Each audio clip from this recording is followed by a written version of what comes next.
Hello everyone, my name is Nisha and I am the YogicAmnesiac.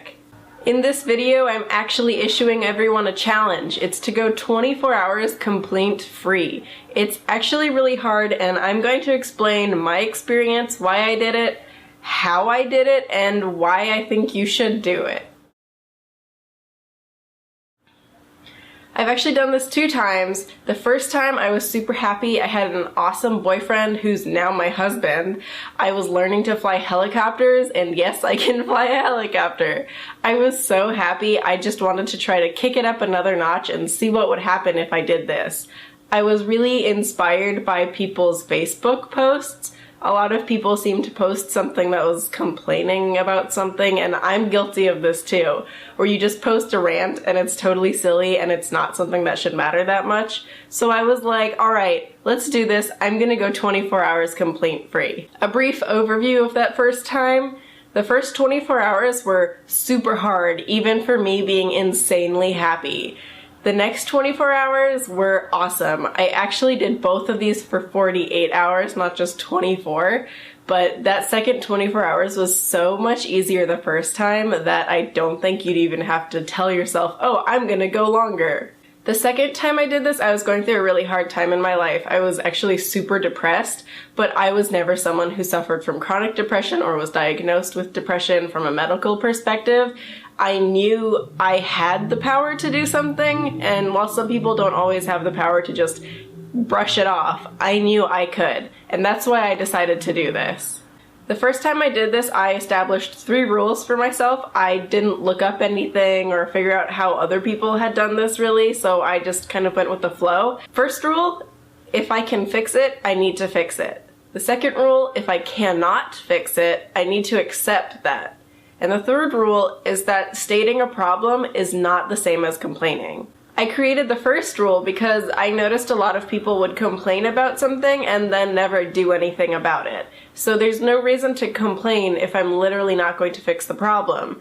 So if something was wrong, I needed to fix it. The second rule I established because of the first rule. There are some things we simply cannot fix. It's raining outside. That's a problem. I can't fix that. But it's something that we have to accept, and life comes with things like that, but it's not a bad thing, it's just how it goes. Accepting that you cannot fix something does not mean brushing it under the rug or ignoring it, it just means that acknowledging it happened and then accepting you cannot do anything about it. The third rule was actually the hardest, and I established it later, because I realized that if I needed to say I wanted to do something, like I need to do the dishes, that's fine, that's not a complaint, it's a statement of fact. But if I was groaning and moaning and saying, oh, I need to do the dishes, that's absolutely a complaint. So while this rule has its benefits in stating a problem is very important oftentimes, it can also be kind of a thin line between are you really stating a problem or are you complaining? That was super hard for me to find, so I kind of thought to myself, do I need to say I need to do this or tell myself I need to do this? Or is this something that is totally no reason for me to say that? So if you've never tried not complaining for 24 hours, no matter how happy you are, you're probably thinking, oh, that's not that hard.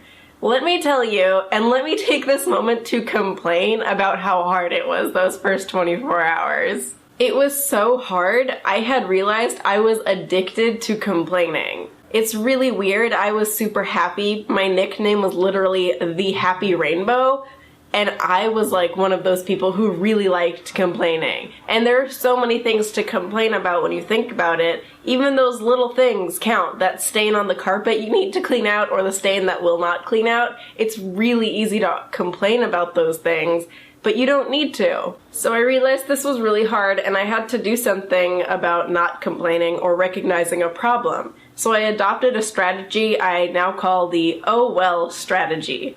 It literally has to do with saying oh well about something. Like if your dog throws up on the carpet, oh well, go clean it up. It happens, you have a dog, what did you expect? The oh well strategy is obviously not an excuse not to do something. Oh, the dishes need to be done. Oh well, I'm gonna go play video games for an hour, which is absolutely something I would do, to be honest, but it also forces you to realize that it's a problem and something needs to be done about it. Excuse my language for a minute, but I like to say it's kind of a shit happens mantra. By adopting this oh well strategy, I was eventually able to see a problem and go, and then fix it. I started doing this challenge in the morning, and by the evening I was feeling super good, and I was thinking things like, this is how to fix this issue rather than this is an issue, and it was awesome, and I feel like it even made me more productive. Because I was feeling so good, I decided why not go on another 24 hours. Those 24 hours were really easy. I had already developed the habit. It just took 24 hours for me to develop a habit of not complaining. So after those 48 hours, I felt that change for the rest of my life. At least for a while, until I started feeling depressed. So my second attempt came around, and like I said before, I was really depressed at the time. I'm not sure why. There were a bunch of reasons here and there, and I think it was little things building up. I was happily married. I was living with the guy I had married. I just think that some things happened to not work out for me, and I got into a really bad place. And like I said before, I knew I could do something about it, so I did. Just a quick note, if you are clinically depressed, this obviously might not help you the same way it helped me. Like I said, I was not clinically depressed. It might be still something you want to try, but this is obviously not everyone has control over if they're happy or not. I just did have that capability. So the second time I made this even bigger. I added on do not compare, and that meant not comparing people or comparing myself to other people. The reason I adopted this rule was because I had been comparing two belly dancers. They're friends, they know each other, they've danced together, and they have really different dance styles. I don't get why I was putting one of them down, but I was. The other reason I adopted this strategy was because I had actually read an article on depression, and the person pretty much called out anyone with depression like mine, saying that it wasn't depression and it wasn't real. But at the end of the day, I was feeling so bad that there was no other word for it. You can imagine how bad you would feel if someone was telling you that you're not actually feeling as bad as you think you are. So I did it, and I did it for 48 hours again. The first 24 hours went so badly. Oh my gosh. In those first 24 hours, I had to adopt a new strategy. The oh well strategy was not working for me, so I developed the let go strategy. You probably have heard me say this before on the channel even. I say it all the time. Just let go. It was really important to me because it went beyond just saying a phrase too. It was stopping, closing your eyes, taking a deep breath, and telling yourself to let go. I carried this over for months afterwards while I was still struggling and climbing my way out. And it worked. It really helped a lot for me. And I think it was kind of like taking that moment to cool down and tell yourself it's okay. This strategy also reminded me that it's okay to feel bad, but don't let it weigh on you. Or it's okay to complain occasionally, but let that complaint go after you've said it. So that's my story about why I did it and how I did it. I went 48 hours twice, so I'm thinking about doing it again just for fun and trying it out maybe even longer, and let's see how hard that is, but I think it'll turn out really well. So I learned a lot while doing this both times, and I learned different things both times. This is pretty much going to be a list of reasons why I think you should try it and things that I learned.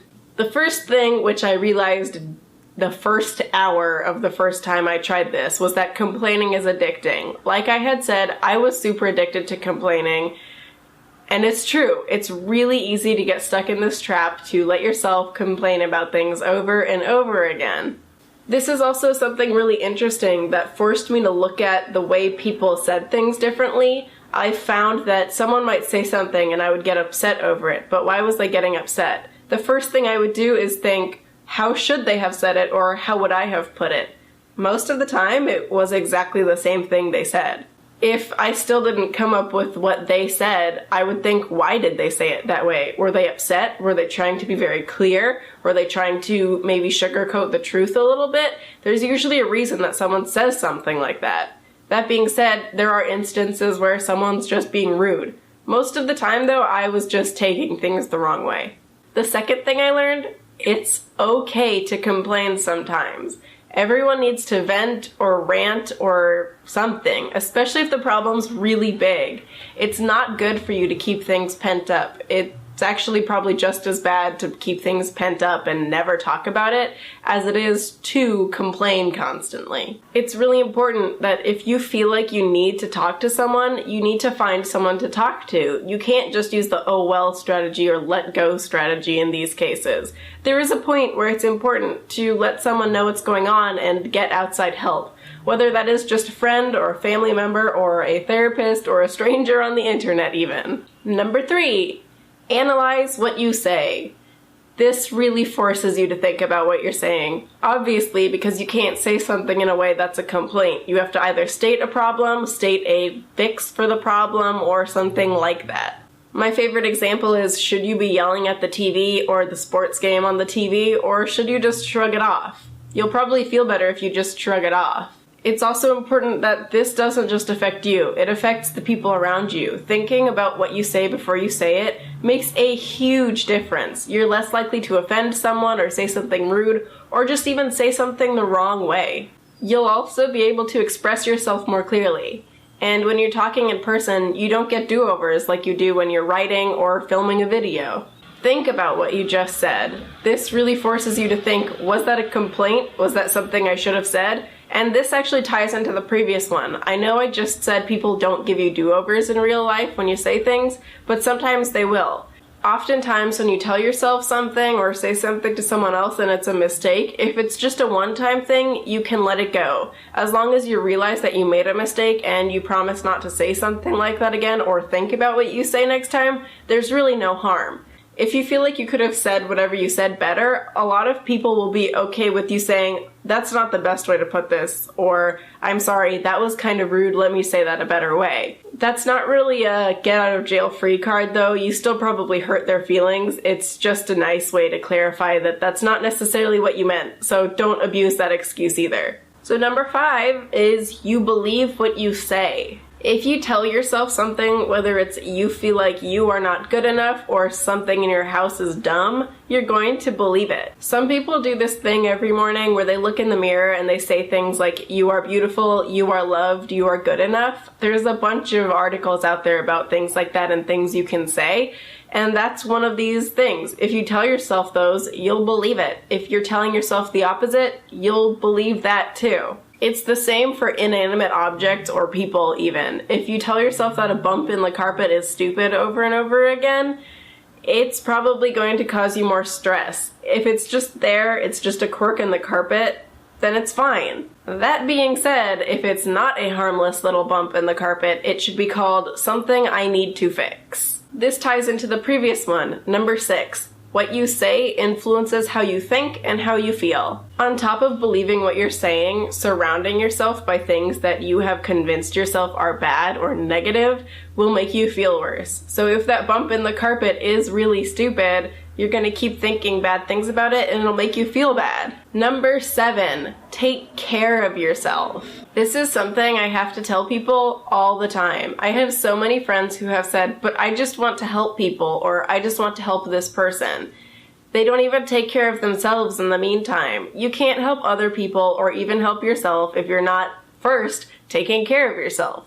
So whether you are looking at a large picture of saving the earth or you really just want to find your own happiness, you have to take care of yourself. And if you're not even taking care of yourself, how can you function as a human being? Number 8, look at yourself critically. When I did this complaint-free 24 hours, I was forced to really look at myself and understand why I thought things and why I said things. In fact, it made me even realize I was putting myself in situations where I felt worse than I should have.